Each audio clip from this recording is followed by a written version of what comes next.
Salve, salve galera, tudo em paz, tudo em ordem? Hoje nós vamos dar continuidade aqui ao estudo da eletrostática, a segunda parte, porque a primeira parte compreendeu aí a lei de Coulomb e suas aplicações, né? Como é que nós deduzimos essa lei de Coulomb, como é que cargas se atraem ou se repelem e essa força ela decai com o quadrado da distância ou com valores das cargas, né? Ela vai crescer diretamente proporcional aos valores das cargas envolvidas. Bom, hoje nós vamos para a segunda parte. Agora nós vamos ver qual é a influência que uma determinada carga exerce em seu redor, exerce numa região em volta dela mesma. Tá? Isso a gente dá o nome de campo elétrico. Então, para a gente dar uma definição bem clara a respeito de campo elétrico é uma região influenciada por uma carga elétrica. Tá? E como é que a gente comprova isso? Nós vamos observar a seguinte situação. Suponhamos que eu tenho aqui uma superfície eletricamente carregada. Pode ser com carga negativa, pode ser com carga positiva, não interessa. Eu coloquei positivo apenas por coincidência. Aqui, então, eu vou simplesmente supor que essa superfície está carregada com uma carga Qzão. Prestem atenção, a partir de agora, sempre que eu me referir a Q maiúsculo, Qzão, eu estarei me referindo à carga criadora de campo, tá? A carga de prova eu vou colocar como Qzinho. Mas como assim? Carga de prova. Ela serve exatamente como o nome sugere, para provar que ali existe um campo elétrico passando naquela região. Então como é que eu faço isso? Olha, se eu colocar essa carga de prova nas proximidades dessa superfície aí carregada, Qzão, e essa carga de prova, por definição, ela já é uma carga positiva, eu percebo que haverá uma força que a gente já sabe como se calcula através da lei de Coulomb, uma força elétrica de repulsão nessa carga de prova, que vai ser dada pela distância que essa carga de prova está da carga Qzão, de acordo com o manda o figurino, como a lei de Coulomb manda. Perfeito? Entretanto, eu vou perceber que existe, além disso, um campo elétrico. Esse campo elétrico eu vou simbolizar de verde, tá? Esse campo elétrico, nós vamos colocar como uma convenção que o campo elétrico emanado de uma superfície positivamente carregada, ele vai ter sempre esse jeitão aí, sempre partindo da superfície. Se a gente considerar uma carga isolada, uma carga pontual, ele vai sempre ser radial divergente, ok? Essa é a convenção. Então, vamos colocar isso aqui logo de cara, para a gente não esquecer. Eu tenho um campo provocado por uma carga positiva, esse campo será radial divergente. Terá esse jeito aqui, ó, esse comportamento. Radial divergente. Se ele for criado por uma carga negativa, vai ser o contrário, ele vai ser radial convergente. Então ele vai agir dessa maneira aqui, ó. Ah, Fernando, mas e quando eu tenho uma situação de um dipolo elétrico, como é que eu faço? Olha, dipolo elétrico, você aproximou uma carga da outra, como é o caso dessas duas aqui, essas linhas vão cooperar. Olha que legal. Essa linha aqui coopera com essa vai cooperar com essa coopera aqui com essa e por aí vai. Né? Você vai ter uns efeitozinhos de borda ali, mas sempre eu terei essa cooperação agindo dessa forma, beleza? Aí se tiver repulsão, como é que é, Fernando? Olha, simples, vamos colocar aqui então uma situação que envolva repulsão. Se eu tiver aqui duas cargas positivas, por exemplo, uma perto da outra, como será o campo elétrico delas? Olha, essa não é radial divergente?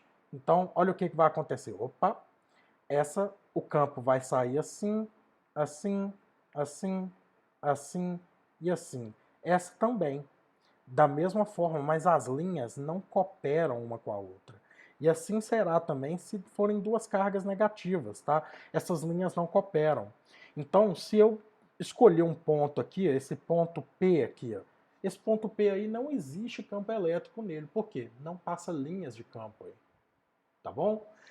só haverá campo elétrico onde passar linhas de campo. Eu estou fazendo essas linhas de campo aí bem grossonas aí, mas só para exemplificação.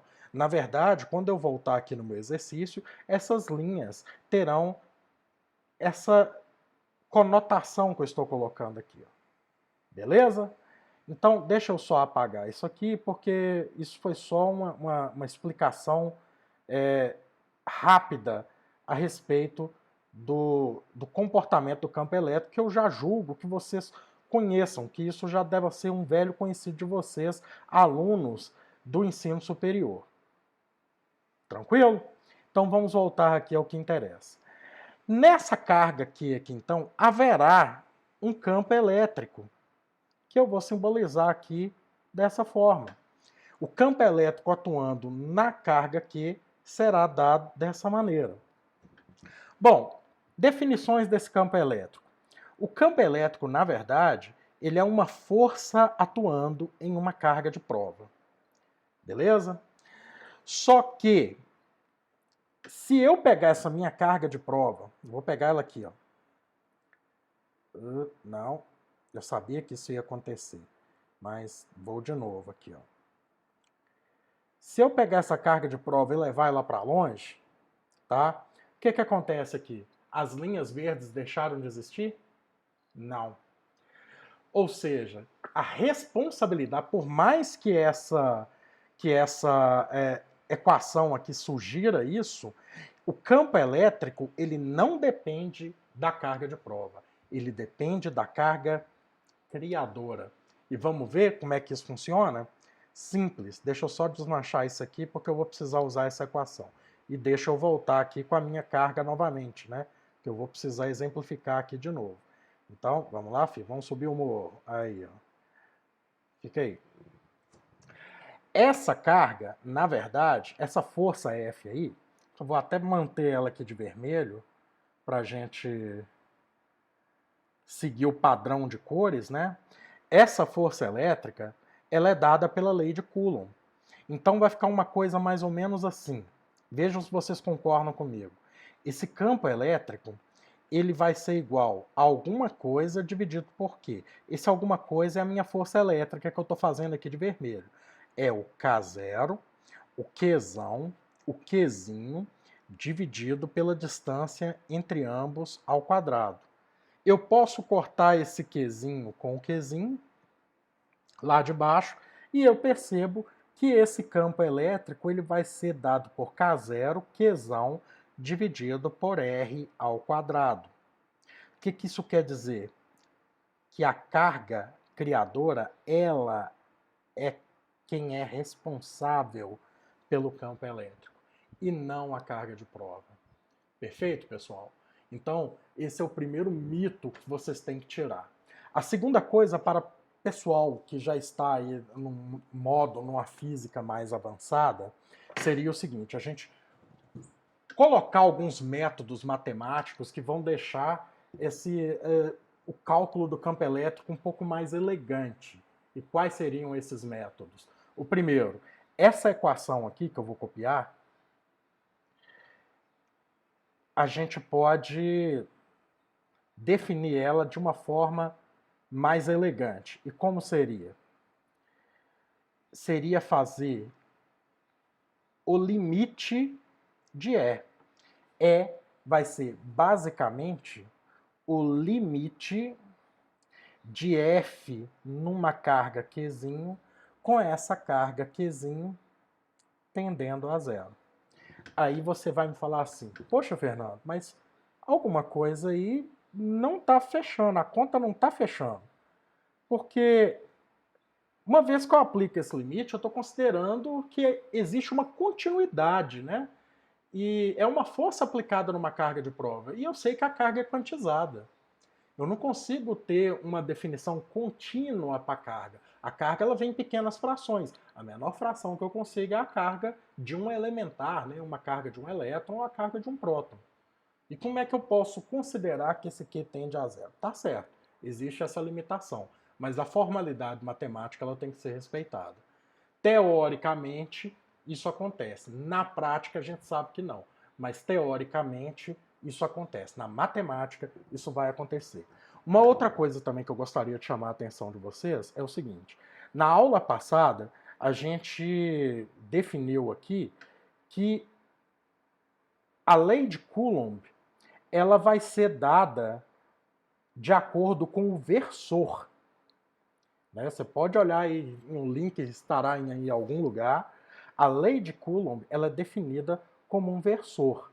Aqui também eu tenho que respeitar esse versor, tá? Então, de uma forma geral, para essas duas equações aqui, seja para a carga pontual, que é essa primeira que eu defini aqui, ou seja, para uma definição de uma força aplicada em uma carga de prova, em ambos os casos, eu estou considerando apenas cargas isoladas. Se eu tiver uma quantidade de carga, um assemble de carga, nossa, que palavra bonita, né? Assemble de carga. Eu não sei, assemble eu acho que nem se aplica nessa definição de eletrostática, mas um grupo de cargas qualquer, uma quantidade de cargas qualquer, eu vou considerar que esse campo elétrico ele vai ser dado por K, juntando aqui, né, claro, por K0, somatório de todas as cargas com I tendendo ao infinito, tranquilo? A uma distância RI também tendendo ao infinito, elevado ao quadrado. E não se esquecendo na direção do vetor RI, o versor RI. Beleza? Então, da mesma maneira que nós pensamos para a lei de Coulomb, a gente também vai pensar para campo elétrico. A gente tem que considerar os versores nessa situação. Beleza? Um outro fator também que eu aconselho o pessoal do ensino superior a ter um contato, né, é com relação à densidade de cargas. Uma vez que você está mexendo com muita carga, ou seja, que você tem uma superposição de cargas, você tem que considerar a densidade de cargas, tá? E essa densidade de cargas vai ser definida da seguinte maneira.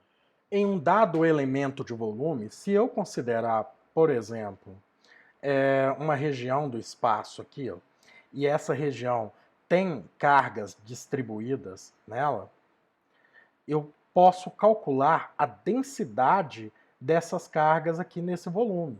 E como que eu calculo? Olha, o diferencial de cargas que existem aqui nessa região pode ser dado pela densidade de cargas, que eu estou chamando de ρ, beleza? Em função do diferencial de volume. Ou, em outras palavras, a densidade de cargas é a quantidade de cargas pela quantidade de volume disponível. Tranquilo? Então, pensando dessa maneira, eu posso fazer um cálculo aproximado do meu campo elétrico.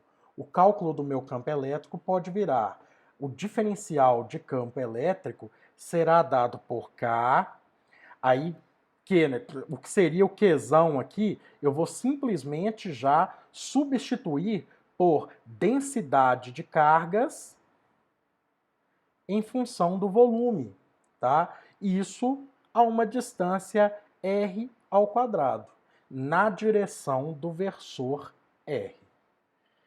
Se eu cismar de colocar aqui uma integral dos dois lados dessa igualdade, o que a matemática me permite fazer, eu vou achar o seguinte: a integral de dE vai ser igual à integral dessa xanguana toda que está aqui do outro lado, olha.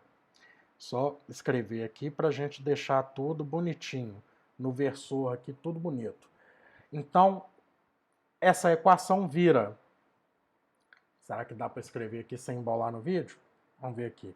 Essa equação aqui vira E, que tem que ser igual a K, integral de densidade de cargas na direção R, sai daí que ninguém te chamou, Siri, dividido por R ao quadrado na direção do versor R em função do diferencial de V.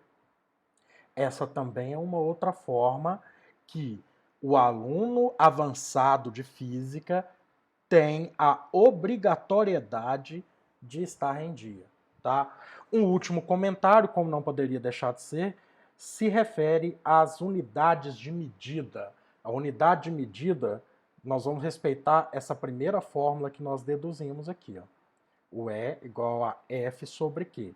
Por quê? Essa unidade de medida será Newton por Coulomb, tá? Então, no Sistema Internacional de Medidas, favor colocar sempre a medida em Newton por Coulomb. Ah, Fernando, pode aparecer, por exemplo, volt por metro. Tá, beleza, mas volt por metro vai ser em outra situação. Nós vamos ver no potencial de carga como é que o volt por metro vai agir. Beleza?